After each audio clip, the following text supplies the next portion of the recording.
Labdien! Mani sauc Laura Šīranta, un tuvojoties vasaras brīvlaikam, esam uz sarunu šodien aicinājuši Ropažu novada pašvaldības policijas operatīvās vadības centra priekšnieku Sandu Gedominski, lai pārunātu aktuālos drošības jautājumus, ko tad iegaumēt bērniem un arī viņu vecākiem. Labdien, Sanda! Labdien! Sāksim ar to, ka novadā ir diezgan daudz ūdens tilpes, upes, ezeri, dažādi dīķi. Kāda ir galvenā drošības aspekti atpūšoties tieši pie ūdens? Mums vienmēr jāsaprot, ka pie ūdens un uz ūdens ir augsti riski gan tiem, kas atrodas krastā, gan uz dažādiem peldlīdzekļiem. Tāpēc noteikti vienmēr vajag ievērot pastiprināt uzmanību bērniem, mazākiem, jaunākiem cilvēkiem, un vienmēr vienam otru pievaktēt, jo tur uzmanības novēršana var maksāt ļoti dārgi. Un, paldies Dievam, mūsu novadā ir maz gadījumu, bet, kā jūs minējāt, tieši tā mums novadā ir daudz peldvietu, daudz dažādu peldvietu, un, kuras policija apseko, bet, tiešām vajag pastiprināt ar visiem līdzekļiem, tie būtu peldvestes, ja iespējams maziem bērniem, riņķi, viss, kas var kaut vai iegūt kādu laiku, ja notiek nelaime. Atpūšoties ar supiem, nereti mēs redzam, ka uz tiem brauc divi cilvēki un arī cilvēki bez glābšanas vestēm. Vai pārvietojoties ar supu pa ūdens tilpnēm, šī glābšanas vesta ir nepieciešama? Glābšanas vesta vienmēr var noderēt. Pirmkārt, ja nokrīt un sups pats aizpeld, ir iespējams, ka tā glābšanas vesta ir tā vienīgā lieta, pie kā pieturēties. Un supi ir mums dažādi, tā kā varbūt 2, varbūt pat 6 cilvēku uz lielajiem supiem, tādi ierobežojumi, cik cilvēku uz supa drīkst atrasties nav. Tur vairāk jāskatās tie ražotāju norādījumi pēc svara, pēc cilvēku skaita, bet ir vēlams, kad šī glābšanas vesta ir līdz uz supa. Tātad visiem, neatkarīgi no tā, vai tie ir 2 cilvēki vai 6, bet būtu vēlams, ka visiem viņi ir līdzi. Kā ir ar laivām? Jo mēs redzam arī, ka vecāki mēdz savus bērnus izvest laivu braucienos. Tieši tā. Ar laivām ir tā, ka laivā atrodoties ir jābūt uz laivas tik daudz vestēm, cik ir personas laivā. Un bērniem līdz 12 gadiem vispār vestē ir jābūt uzvilktai. Neatkarīgi no tā, cik karstas laiks ārā, tas ir no drošības puses noteikts. Ja šī vesta nav uzvilkta, vai vecākiem ir paredzēts sods par to, ka bērns atrodas bez vestes attiecīgajā vecuma grupā laivā uz ūdens? Jā, protams, ir paredzēta atbildība. Protams, vienmēr tiek izskatīti apstākļi, vai šis sods risinās situāciju. Reizēm policijas darbinieki veic pārunas arī šajos gadījumos, bet jāatcerās, ka tas nav tikai soda jautājums, tas pirmkārt jau ir drošības jautājums, un tieši tāpēc tā veste ir paredzēta, lai tas bērns ir drošs kādos gadījumos, tajā pašā gadījumā, kad laiva apgāžās. Tur policijas sods neko nebūtu mainījis, bet šis ir tas drošības jautājums. Un laivas un supi ir tādi salīdzinoši mierīgie pārvietošanās līdzekļi, bet mēs redzam arī, ka ir tādi motorizētie, kā piemēram ūdensmoči. Vai braucot ar ūdensmoci arī ir jāievēro kādi īpaši noteikumi? Jā, pirmkārt, lai vadītu ūdensmoci, ir nepieciešama atpūtas kuģa vadītāja apliecība. Arī par to, ja tā nav, vai jūs esat iznomājis kādā no nomas punktiem ūdens mocis vai atvedis pats uz ūdens tilpni, kur ir atļauts ar to pārvietoties, ir jābūt šai vadītāja apliecībai. Un, protams, tur jau apmācībās tiek skaidrots, ka ir ļoti daudz noteikumi, neradīt viļņošanos, neiebraukt pludmalēs, tur ir liels skaits to ierobežojumu arī ūdens motocikla vadītājiem, tāpat tā peldvesta. Tā kā noteikti ūdensmoču vadītājiem, lielāku laivu vadītājiem noteikti jāpārliecinās, pirmkārt, vai viņiem maciņā ir aizķērusies tā vadītāja apliecība, ja nē, tad mēs dodamies uz CSDD un kārtojam šo kvalifikāciju. Tad sanāk, ka jebkurš katrs ar kaut vai B kategorijas autovadītāja apliecību nevar braukt ar ūdens motociklu? Nē, šajā gadījumā ir nepieciešama cita apliecība, lai braukt ar motorizētu laivu, ūdensmoci pa iekšējiem ūdeņiem. Šie ir tādi lieli un globāli drošības jautājumi, bet kāda varētu būt paši primitīvākie noteikumi atpūšoties pie ūdens, kas ir jāievēro, teiksim, pusauģiem? Pusauģiem pirmkārt jāatcerās, ka tās izklaides ūdenī bieži vien un tā spēlēšanās, ākstīšanās kādā brīdī var pārvērsties par nelaimi un ir jāapdomā, vai tieši ūdens ir tā vieta, kur vajag šādas izdarības veikt. Jo viens spēriens zem ūdens, kuru neman, var būt diezgan liktenīgs, tā kā noteikti ir jāatcerās, ka ūdens tuvums ir paaugstināta bīstamības vieta, un tur noteikti īpaši piesardzību. Un vienam otru jāpieskata. Kur zvanīt, kā rīkoties gadījumā, ja mēs redzam, ka uz ūdens ir noticis kāds nelaimes gadījums? Piemēram, sāk slīgt. Ja sāk slīgt, noteikti vajag izvērtēt savas iespējas, vai var kā palīdzēt. Tas pats koka, zāra padošana varbūt var pieķerties, bet ja nē, tad noteikti 112, kur nodos informāciju valsts ugunsdrošības un glābšanas dienestam. Un, protams, papildus arī mēs tiekam bieži vien informēti pašvaldības policija, kas arī dodās uz notikumu vietu, jo liela iespēja, ka mūsu darbinieki sasniegs šo vietu ātrāk. Vai pašvaldībā ir peldvietas, kurās ir glābšanas dienesti? Nē, Ropažu novadā nav šādas vietas. Mums ir aptuveni 20 neoficiālas peldvietas, kur katru gadu tiek veikts ūdens monitorings. Par rezultātiem bieži vien ziņo gan novada sociālajos tīklos, gan oficiālajā mājaslapā. Tā kā arī to iesaku, tas ir no tādas higienas drošības aspekta, kad pārliecināties, vai tā jūsu iemīļotā peldvieta ir tā vieta, kur ir droši peldēties, ka tur nav baktērijas, kas var kaitēt veselībai. Un vai mums ir plānots, piemēram, es zinu, ka peldvietām jābūt kā oficiāli reģistrētām peldvietām, vai šāds glābšanas dienests ir, piemēram, plānots izvietot gadu laikā pie Ulbrukas ezera, kas ir ļoti iecienīta vieta? Jāsaka par Ulbrukas ezeru, kad nepārtraukti ap Ulbrukas ezers vairākām peldvietām ir izvietotas video novērošanas kameras, kur uzlabojoties laika apstākļiem tiek pievērsta pastiprināta uzmanība vēl vairāk nekā ikdienā, bet šobrīd tādā īstermiņa plānā nav iespējams izveidot tādu oficiālu peldvietu pie Ulbrukas ezera. Vasarā, protams, nereti gan bērni, gan jaunieši, gan arī pieaugušie dodas pastaigās brīvā dabā, visbiežāk uz mežu. Vai ir jābrīdina, piemēram, sevi mājās policei, ka tu dodies uz mežu, un kāpēc? Jā, protams. Pirmkārt, tie tuvie cilvēki zina, kur jūs atrodaties, kur jūs varat meklēt. Tas, kā noprotams, ir drošības aspekts, kad gadījumā, ja jūs neatbildat uz kādu no ziņām, ir jūsu mājnieki informēti par jūsu atrašanās vietu, kas arī palīdz galējībā, ja nepieciešams iesaistīt kādus dienestus, jau to informācijas apjomu, kas jāapstrādā dienestiem, tā minimizēt, lai varētu noprast vietu, kur jūs atrodaties. Un, protams, visi dabā došanās tādi pamatlikumi, ūdens, sakarlīdzeklis uzlādēts un viss, ko jūs varat nodrošināties tādiem nelaimes gadījumam, cerams, nē, bet tādām aizķeršanās ilgākam laikam mežā. Kas būtu jāņem vērā jebkuram, kurš vēlas doties brīvā dabā, pastaigās pa mežu, jebkurā gada laikā?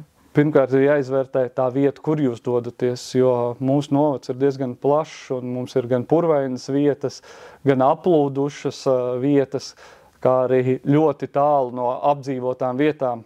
Ja jūs izvēlaties tādu klusāku vietu, kur staigāt, to jāņem vērā, kad tieši tas pats, kad jāpaziņoja saviem tuviniekiem, līdzcilvēkiem, ka jūs plānojat doties šādā pārgājienā, jebkurā gada laikā.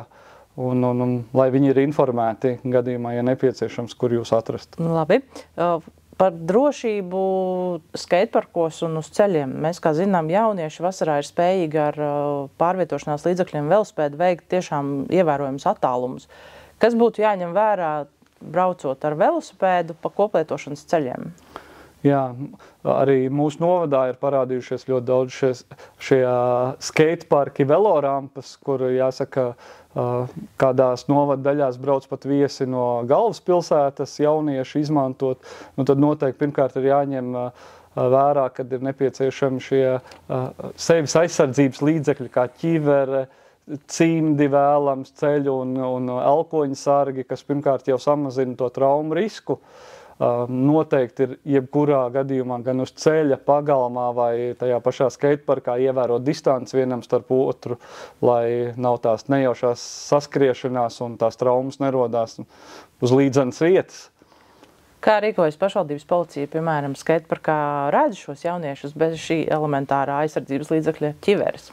Jāsaka, ka tie ir rekomendējošie, ko iesaka izmantot. Nav tādas atbildības, bet policija veic pārunas un iesaka tomēr viņus izmantot, jo tas ir paša drošībai un reizēm varbūt arī citu drošībai, ja jūs atsitaties.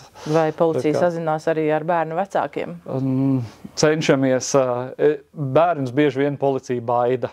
Vai vecāki ir sabaidījuši ar policiju jau iepriekš kaut kādā dzīves posmā, un jāsaka, ka daudz gadījumos bērni ir sabijušies, tādēļ mēs cenšamies tā vienkārši šim bērnam izskaidrot, ka tas ir viņa drošībai, un nevienmēr iesaistam vecākus. Bet vecākiem ir atbildība par saviem bērniem. Līdz cik gadiem vecāks ir atbildīgs par to, ko bērns dara uz ielas, jebkurā laikā, ne tikai vasarā? Jāsaka, ka vecāki ir atbildīgi līdz bērnu pilngadībai, pilnībā par bērnu. Protams, bērnam ir posmi, kad iestājas arī viņa atbildība, kad šajā gadījumā krimināla atbildība jauniešiem iestājas jau no 14 gadiem, un jārēķins, ka tā būs arī viņa atbildība, un katrā no gadījumiem arī tiek vērtēts, vai šo pārkāpumu nevarēja novērst ar lielāku vecāku iesaisti, bet administratīvā atbildība iesākās no 14 gadiem, bet var no 11 gadiem tikt piemēroti piespiedu rakstura audzinoši līdzekļi. Ja ir izdarīts bērnu pārkāpums un ir saskatāms, ka šie piespiedu rakstura audzinoši līdzekļi varētu vērst par labu. Bet principā jūs savu sarunu sākat ar pārunām, nevis uzreiz ar sodīšanu. Jā, jāsaprot. Katra situācija ir individuāla un arī policijas darbinieks vērtē to situāciju, jo ir gadījumi, kad tās pārunas divreiz ir strādājuši un trešajā reizē mēs redzam, kad nestrādā, bet primāri mēs cenšamies preventīvi strādāt, informēt, skaidrot, un pa lielam tā sodīšana ir, saukšana pie atbildības ir tāda galējā rīcība. Ja papildus šiem aktīvās atpūtas elementiem, kas ir skateparki, mums ir arī rotaļu laukumi. Kas būtu jāņem vērā, ja dodās atpūsties uz tiem? Jā, rotaļu laukumos noteikti ir jāizvērtē, vai šīs iekārtas, kas viņās ir izvietotas, ir atbilstošas vecuma grupai, kuras viņas izmanto. Jo bieži vien arī policija savā video novērošanas centrā pamana, ka tajā atpūtas laukumā ir ieradušies pusauģi un izklaidējās uz iekārtām, kas ir paredzētas varbūt 6-gadniekam. Tāpēc noteikti izvērtēt, jo tas ir arī risks, kad tas pusaudzis var savainoties, jo tā iekārta nav paredzēta viņa svaram un var gan krist, gan sasisties. Bet jā, mēs vērtējam un arī bieži vien aizrādam šiem visbiežāk pusauģiem, kuri vēlas izklaidēties vēl kādu paudzītu uz atpakaļu, uz tām mazajām izklaidēm, šūpolēm, kas nav paredzētas viņiem. Bet mēs pievēršam uzmanību arī šīm un noteikti iesakam pirmkārt novērtēt šo iekārtu drošību, vai viņas ir tehniskā kārtībā, jo, nevienmēr apsaimniekotājs var izsekot līdzi un iespējams, kad iepriekšējais, kurš šūpājās, tur salūzas dēles vai kaut kas cits, noteikti ir jāizvērtē, vai šis ir droši. Un sakiet, kā ir ar tām ēkām, piemēram, kas ir atzītas par nedrošām, kas ir grausti, jo jauniešiem tomēr, būsim godīgi, ir interesi ielīst un paskatīties, kas tur ir iekšā. Kādas ir sekas šai rīcībai? Jā, pirmkārt jāsaprot, ja šīs ēkas netiek izmantotas, nav nodotas eksploatācijā, kad viņas ir paaugstināta riska vietas, viņas nav noslēgtas. Šajos gadījumos, kā jūs minējāt, jā, jauniešiem tā ir kā papildus sarkanā drāma, kur viņi grib iepazīt un redzēt vairāk. Un mums novadā bieži vien gadās arī izsaukuma policijai, kad jaunieši ir ielīduši šādās ēkās. ja jāsaprot, ka viss, kas tajās ēkās, ir bīstams. Tur var krist gan uz galvas, gan pats krist lejā kādām virsū. Tāpēc silti iesaku, noteikti nevajag šajās ēkās iet iekšā, pat ja jūs redzat, ka tur nav aizvērtas durvis vai ir iespējams brīvi iekļūt. Šajā gadījumā varat arī droši padot ziņu pašvaldības policijai. Policisti brauks apsekot un rīkosies atbilstoši apstākļiem. Kādos gadījumos ir jāzvana pašvaldības policijai un kādos ir jāzvana uzreiz glābšanas dienestam pa centrālo tālruni 112? 112 ir primārais telefona numurs, skatoties to, kad tur tiek izvērtēta tā notikuma būtība. Ja cilvēkiem ir kļuvis slikti ar veselību, noteikti 112, kuri savienos ar neatliekamo medicīnisko dienestu un varēs palīdzēt. Tāpatām, ja deg māja, pirca aizdegusies, noteikti zvaniet 112 un viņu ugunsdzēsējs atsūtīs. Bet, ir klaiņojoši suņi, cilvēki, kas neadekvāti uzvedās, noteikti šajos gadījumos un daudzos citos var zvanīt pašvaldības policijai, un arī 112 var savienot tieši ar mūsu novada pašvaldības policiju. Un mēs ieradīsimies notikuma vietā. Jūs tieši iesākāt nākamo jautājumu par klaiņojošiem dzīvniekiem, bet vispār par ko darīt sastopoties ar dzīvnieku uz ielas, mežā, jebkur? Kāda ir tā pirmā rīcība tam cilvēkam? Jāsaprot, ka dzīvnieka rīcību mēs nevaram prognozēt un izvairīties no straujām asām kustībām. Gan tas ir attiecināms uz mājdzīvniekiem, suņiem, kas klaiņo. Mums ir arī regulāri gadījumi, kad citi mājlopi vai mājdzīvnieki klaiņo, un meža dzīvniekiem nevajag viņus biedēt un provocēt viņus uz kādu aizsardzības rīcību, noteikti lēnām atkāpties par tiem pašiem suņiem un citiem klaiņojošiem dzīvniekiem var mājdzīvniekiem ziņot policijai. Policija palīdzēs šim dzīvniekam nonākt pie sava īpašnieka bieži vien, vai ja nebūs nosakāms, tad mēs nogādāsim dzīvnieku patversmē šo dzīvnieku, un meža dzīvniekiem vienmēr jābūt tā kā dubulta uzmanība, jo viņš ir pilnīgi neprognozējams un tur strādā instinkti, tā kā izvairīties no asām kustībām, lēnām doties prom. Nereti cilvēki vasaras laikā dodas atvaļinājumos. Kā viņiem pasargāt savu mājokli un savu īpašumu? Kādi ir tie visvienkāršākie padomi, ko ievērot? Visvienkāršākie ir, kā sen mani mācīja, Amerikā ir tāds kaimiņu būšanas paradums, kad vislabākais novērotājs ir tavs kaimiņš. Ja mēs esam apņēmušies ilgstoši kaut kur braukt un atstājam savu īpašumu, pirmkārt nestāstīt nepiederošām personām, ka jūs lidojat uz ilgu laiku, ka neviens nepaliek un nepublicēt varbūt pat soc tīklos, kad, mēs aizslēdzām mājas durvis, un tagad braucam ceļojumā. Plus, protams, apsardzes, pārbaudīt pirms došanās prom, vai visas iekļūšanas iespējas jūsu īpašumā ir noslēgtas. Un, kā es saku, vislabākais ir jūsu acīgais kaimiņš, kurš redzēs, ka kāds, kurš nav ikdienas viesis jūsu mājā, pados informāciju policijai. Un jāsaka, ka mūsu novadā ļoti regulāri iedzīvotāji ziņo par šādām aizdomīgām personām kaimiņu īpašumos, kā arī nevajag gaidīt, kad jau aizdomīgā persona ir iekļuvusi īpašumā, ja jūs pamanat, ka ilgstoši jūsu mājas apkārtnē vai kaimiņu uzturas kādas personas, kuru darbības jums nav īsti skaidrs, saprotams, droši informēt policiju un mēs veiksim pārbaudu personu. Gadījumā, ja mēs nekonstatēsim, bieži vien mēs šīs personas jau aizbaidām ar savu preventīvo darbību, ka viņi ir tikuši pārbaudīti. Vai pašvaldības policija vasarā plāno kaut kādas papildus patruļus tajās vietās, kur pulcēsies daudz cilvēku, konkrēti šobrīd pie ūdens tilpēm vai populārākajās tusiņu vietās jauniešiem, kā teikt?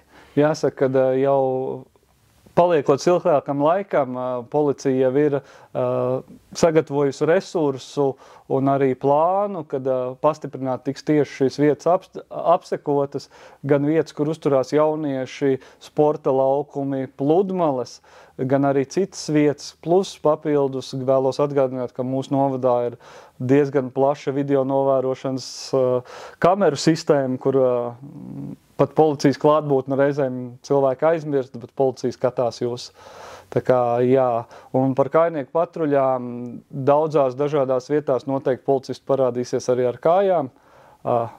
Nemanāmāk, varbūt tā neierastāk neparādīsies mašīna, bet darbinieki. Bet jā, ir plānots, ka arī darbinieki bez transporta parādīsies kādās vietās. Un, protams, novada pasākumos kādā daļā policija vienmēr būs vismaz klātesošais muguras visiem. Kāds būtu jūsu kā pašvaldības policijas pārstāvja aicinājums visiem šai vasarai?